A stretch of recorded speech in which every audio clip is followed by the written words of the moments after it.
শুভ সন্ধ্যা সকলকে। পশ্চিমবঙ্গ সরকার এবং রাজ্যের স্বরাষ্ট্র দপ্তরের পক্ষ থেকে, পুলিশ দপ্তরের পক্ষ থেকে আন্তরিক ধন্যবাদ জ্ঞাপন করি।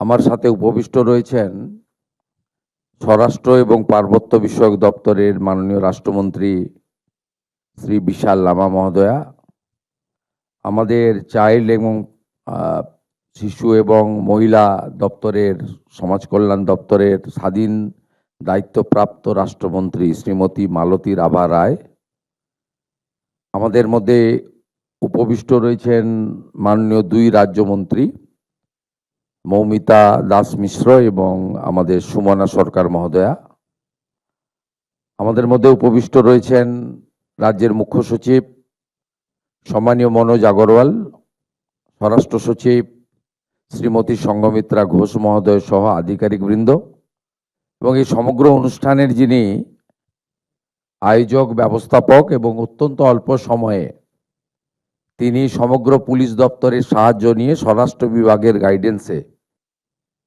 একটি সুন্দর অনুষ্ঠান, যা পশ্চিমবাংলার জনগণের ক্ষেত্রে এবং নারী নিরাপত্তার ক্ষেত্রে একটি অগ্রণী ভূমিকা পালন করবে, তার সার্থক রূপায়ণকারী আমাদের ডিজিপি সিদ্ধিনাথ গুপ্তা মহোদয়, এছাড়াও নগরপাল তথা আমাদের কলকাতা পুলিশের সিপি তিনি রয়েছেন এবং অন্যান্য সিনিয়র পুলিশ আধিকারিকবৃন্দ রয়েছেন। আমি সকলকে ধন্যবাদ জানাচ্ছি এবং যারা ভার্চুয়াল মোডে যুক্ত আছেন, বিভিন্ন সাইবার হেল্প ডেস্কের সুরক্ষা প্রদানকারী আমাদের পুলিশ বাহিনীর কর্মীবৃন্দ তথা মহিলা হেল্প ডেস্ক যাদের দ্বারা পরিচালিত হবে সেই সমস্ত আমার বোন এবং দিদিরা, এছাড়াও আজকে অত্যন্ত স্বল্প সময়ের মধ্যে সংক্ষিপ্তভাবে আমাদের সচিবালয়ের সভাগৃহের সামনে থেকে দুর্গা স্কোয়াডের একটি টিম যাত্রা শুরু করেছেন এই মহতী উদ্যোগকে সফল করার জন্য। সেই সমস্ত বোনেদেরকেও আমি আমার অন্তর থেকে স্বাগত জানাই, শুভেচ্ছা জানাই। প্রেস মিডিয়ার বন্ধুরা আছেন যারা আজকের এই অনুষ্ঠানটি পশ্চিমবাংলায় জনগণের কাছে পৌঁছে দেবেন এবং যে জনগণকে পরিষেবা দেওয়ার জন্যই আমাদের উদ্যোগ আয়োজন, তারা প্রকৃতপক্ষে এই দুটি ব্যবস্থার মধ্য দিয়ে আমাদের পরিষেবা বা তাদের যে অধিকার সেটা তাদের সুনিশ্চিত হবে। আমি বিশেষভাবে আমাদের সাইবার হেল্প ডেস্ক নিয়ে বলতে চাই যে এটা একটি মহামারীর আকার ধারণ করেছে। কার্যত বিভিন্ন সামাজিক প্রকল্পেও যারা ফর্ম ফিল আপ করছেন, অ্যাকাউন্ট নম্বর দিচ্ছেন, সেটাও জানতে পেরে সেই সমস্ত প্রান্তিক মানুষদের কাছ থেকেও অত্যন্ত অল্প পয়সা তাদের অ্যাকাউন্টে থাকে বা অল্প টাকা তারা সামাজিক ভাতা বা বিভিন্ন সাহায্যের উপর নির্ভর করে, সেখান থেকেও টাকা মুহূর্তের মধ্যে, কয়েক সেকেন্ডের মধ্যে টাকা এত লম্বা চেন দ্রুততার সঙ্গে হাত বদল হয়ে চলে যাচ্ছে। এবং আমি প্রতি সপ্তাহে জনতার দরবার করি, কিছু মানুষের সঙ্গে আমার দেখা হয়।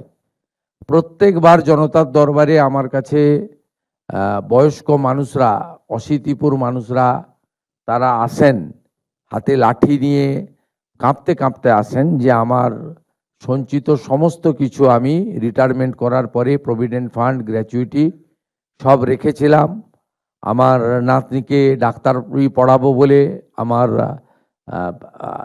বাড়ির একটি ঘর করার জন্য ছেলের জন্য, বা তাদের যে পরিকল্পনা, ভবিষ্যতের স্বপ্ন, সব চুরমার হয়ে যাচ্ছে।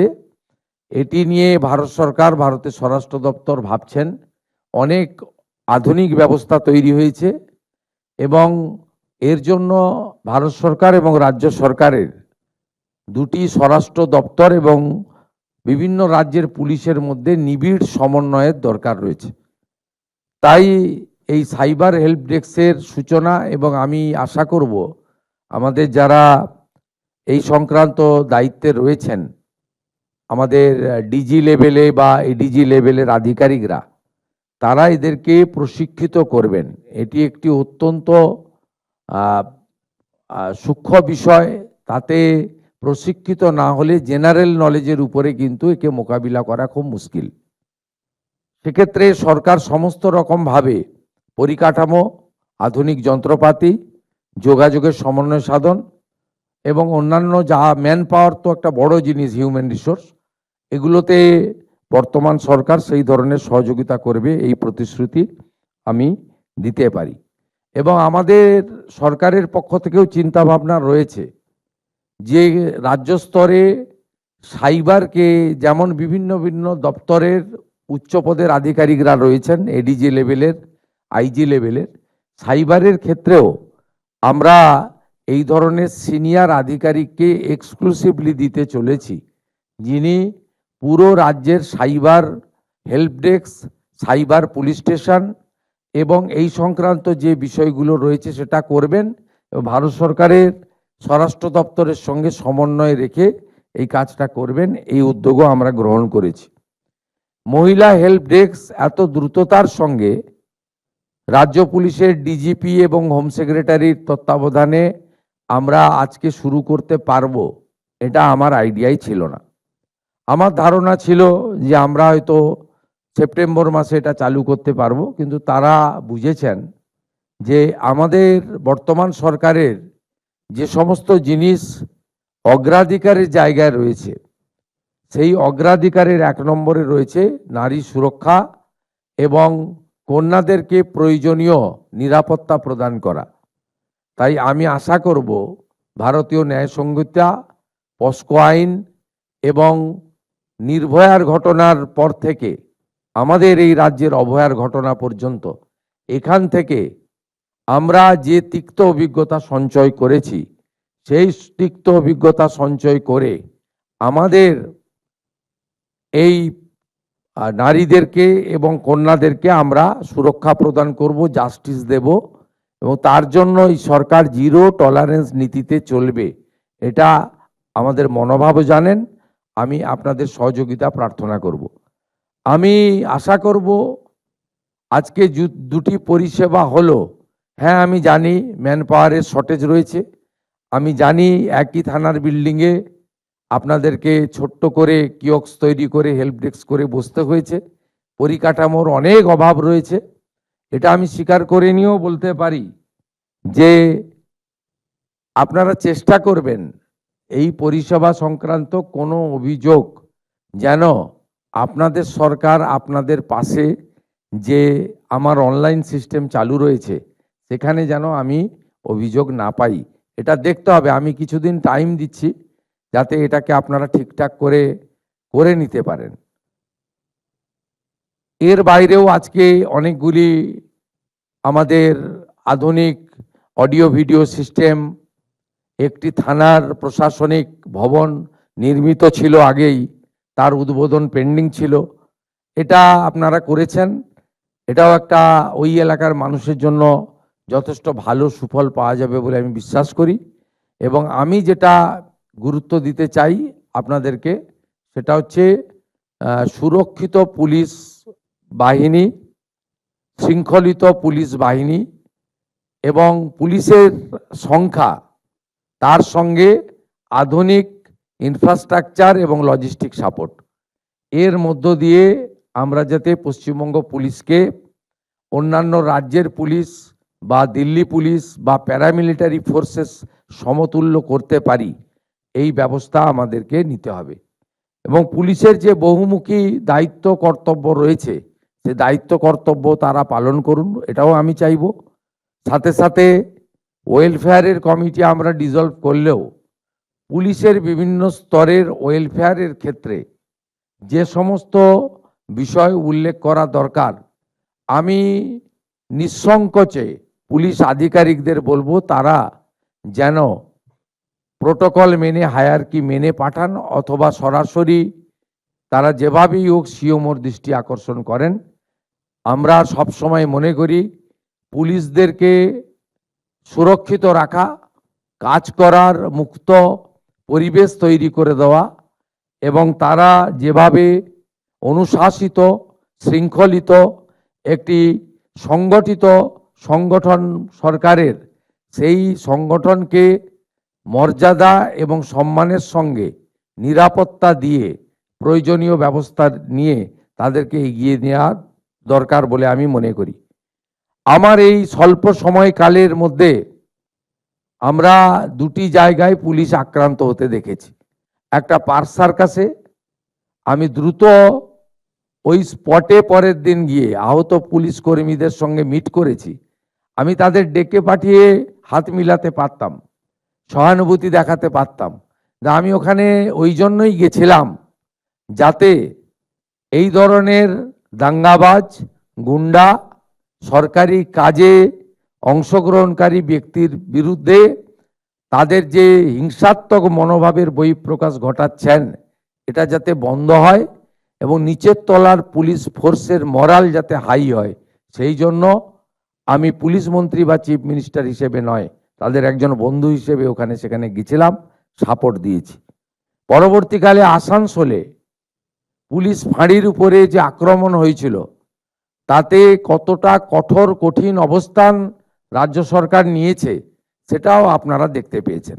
কয়েকদিন আগে বিধানসভায় গুন্ডা দমন, প্রিভেন্টিং অ্যারেস্ট এবং সম্পত্তি বাজেয়াপ্ত করে ক্ষতিপূরণ আদায়ের ক্ষেত্রে আমি মনে করি যে এক্ষেত্রে পুলিশেরও অনেকটা কাজ করার পরিবেশ এবং আমাদের যে day to day law and অর্ডারের প্রবলেম হয় সেগুলোর ক্ষেত্রে অনেক সংখ্যা কমবে। আমি শুধু আপনাদের কাছে একটা কথাই বলবো যে কোনো কিছু অভিযোগ এলে লুকানোর দরকার নেই, নথিভুক্ত করুন, এফআইআর করুন, তাকে সঠিকভাবে মোকাবিলা করুন এবং ভারত সরকারের স্বরাষ্ট্র দপ্তর যে ধরনের তথ্য বিভিন্ন ক্রাইমের ক্ষেত্রে, বিশেষ করে মহিলা সংক্রান্ত, শিশু সংক্রান্ত যে সমস্ত অভিযোগের ক্ষেত্রে ডাটা বা তথ্য চায়, বিগত দিনে যেটা আমাদের সরকার পাঠায়নি, সেইটা যাতে আমরা কোনোভাবে একটা সংখ্যাও কম না পাঠাই। কারণ আমরা যদি জানতে পারি আমাদের রাজ্যে কোন ধরনের ব্যাধিতে আমরা আক্রান্ত হচ্ছি, কোন ধরনের ব্যাধি বেশি করে হচ্ছে, তাহলে আমরা সঠিক চিকিৎসার ব্যবস্থা করব।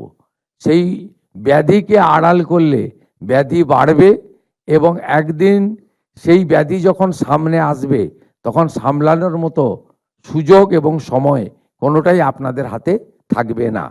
তাই পুলিশের যে সিস্টেম রয়েছে কাজ করার, তাতে অনেকগুলি সিস্টেম রয়েছে। কিছু কিছু ক্ষেত্রে আপনি নিশ্চিন্তে থাকুন, অনেকগুলি ক্ষেত্রেই বলবো কোনো রকম হস্তক্ষেপ হবে না।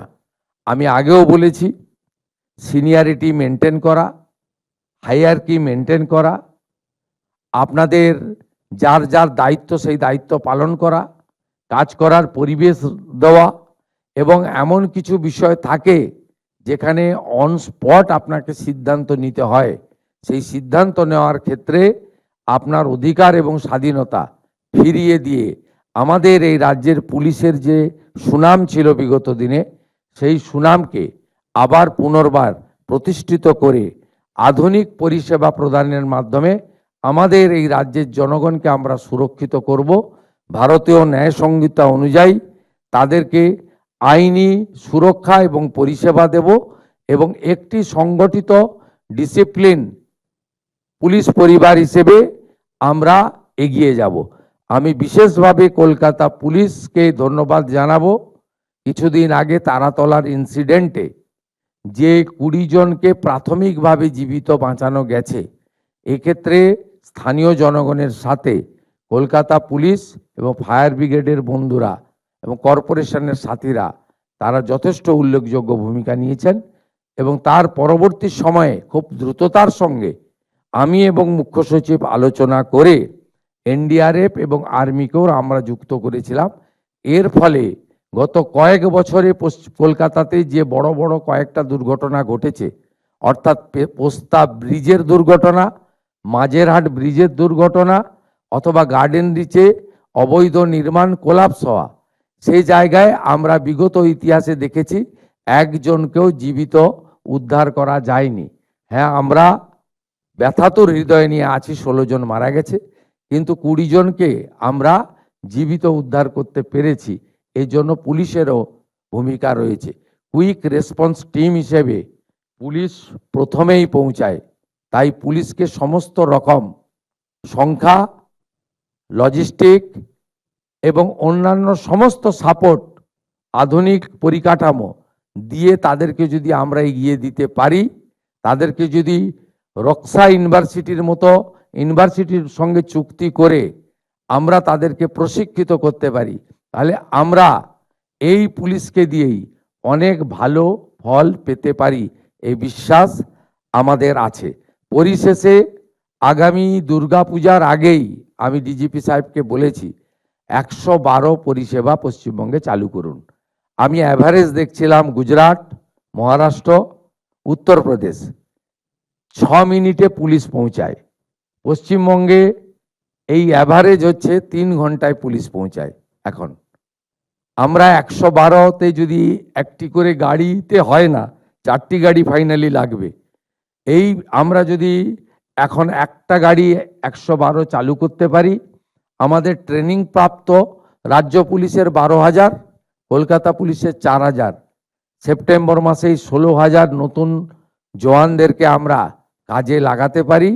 তার সঙ্গে 112, আমার মনে হয় সময়ের স্প্যানটা আরও কমবে এবং আগামী বাজেটে আমরা আরও 2টি করে গাড়ি দেওয়ার ব্যবস্থা করব, যাতে আগামী 1 বছরের মধ্যে অন্য রাজ্য যদি 6 মিনিটে পৌঁছায়, আমরা 5 মিনিটে পৌঁছাতে পারবো। এটাই আমাদের লক্ষ্য থাকা উচিত।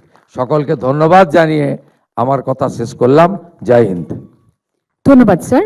এখন আমি অনুরোধ করব মাননীয় director general of police headquarter West Bengal Shri Ajay কুমারকে ধন্যবাদ জ্ঞাপন করতে। স্যার।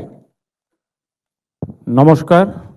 আজকের অনুষ্ঠানে উপস্থিত থেকে তার মূল্যবান সময় থেকে কিছুটা আমাদের দেওয়ার জন্যে মাননীয় মুখ্যমন্ত্রী শ্রী শুভেন্দু অধিকারী মহাশয়কে রাজ্য পুলিশের তরফে আমাদের সশ্রদ্ধ কৃতজ্ঞতা এবং আন্তরিক ধন্যবাদ জানাই।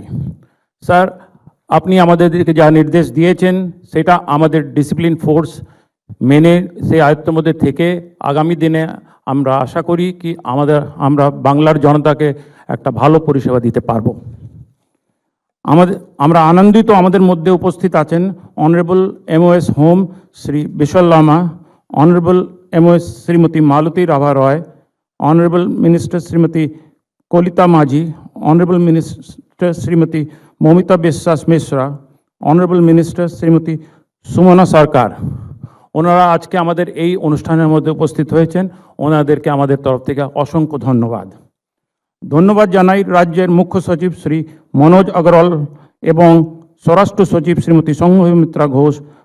ওনারা পুলিশের বিভিন্ন উদ্যোগে রূপায়ণ তাদের সক্রিয় সমর্থন এবং সহযোগিতার জন্য।